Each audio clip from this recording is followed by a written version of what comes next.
أهلا أعزائي المتابعين في فيديو جديد وتأليف جديد من العيار التقيل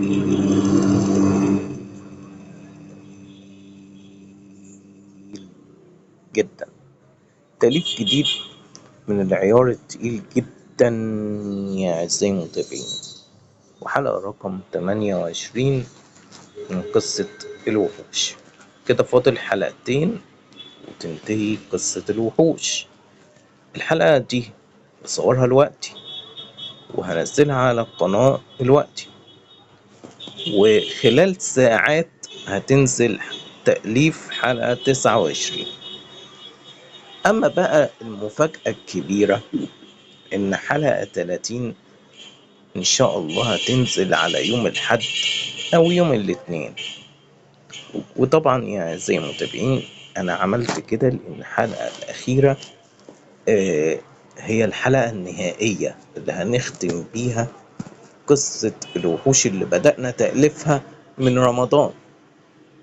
وأخيرا احنا بنضع الأسطر الأخيرة في تأليف هذه القصة العظيمة. أنا فخور بنفسي أولا إن أنا عملت القصة دي واجتهدت في تأليفها بشكل كبير جدا، وبرغم انخفاض نسبة المشاهدات بشكل كبير قوي إلا إني استمريت في تأليف القصة.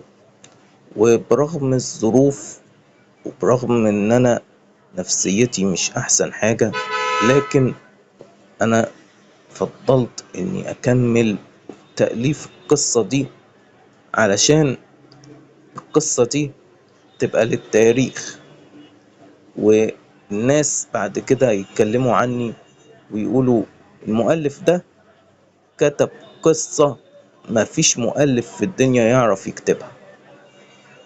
أنا فخور بنفسي جدا إن أنا كتبت القصة دي واجتهدت فيها، وأدينا أهو في آخر الأسطر الأخيرة حرفيا من القصة. ودي حلقة 28 من القصة، وفاضل حلقتين بس من القصة دي وتخلص. تخيلوا ازاي يعني الأمور خلاص باتت منتهية. طبعا يا أعزائي المتابعين، لو انت جديد في القناة هنا طبعا يا ريت تشترك في القناة وتفعل الجرس.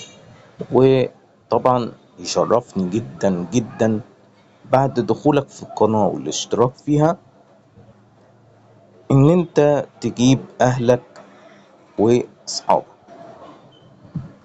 طبعا ده شرف كبير جدا ليا ان انت تيجي معاك اهلك واصحابك كمان يشتركوا في قناة اليوتيوب بتاعتي.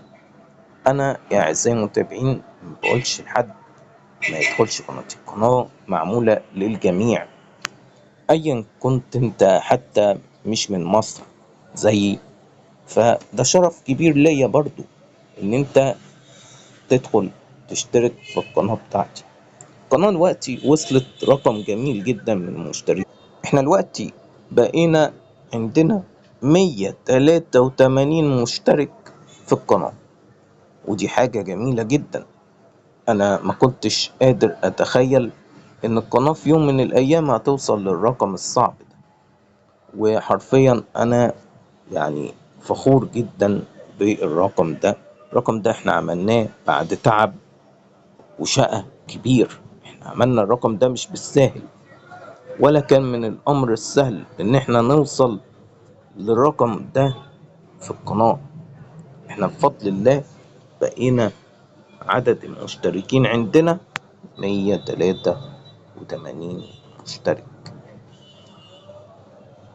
ودي حاجة انا افتخر بيها جدا ان القناة وصلت لهذا الرقم الرائع، هذا الرقم المدهش والمريع والفظيع. احنا وصلنا ليه النهاردة بفضل الله، مش بفضل حد. الحمد لله ان احنا وصلنا للرقم ده. اي نعم القناة معمولة بقالها كتير، ومعمولة من سنة 2021، بس شوفوا يا اعزائي المتابعين، دايما لكل مجتهد نصيب، واللي بيجتهد وبيسعى بيوصل. واحنا عمرنا ما نوقف سعي ولا اجتهاد برغم الظروف اللي احنا بنمر بيها. فمهما كان الهدف واحد والنتيجة واحدة واللي احنا عايزين نوصل له واحد، مهما كانت الظروف مهما كانت الصعوبات احنا هنقدر، وهنقدر يعني هنقدر بإذن الله. أشوفكم في فيديو جديد يا أعزائي المتابعين، مع السلامة.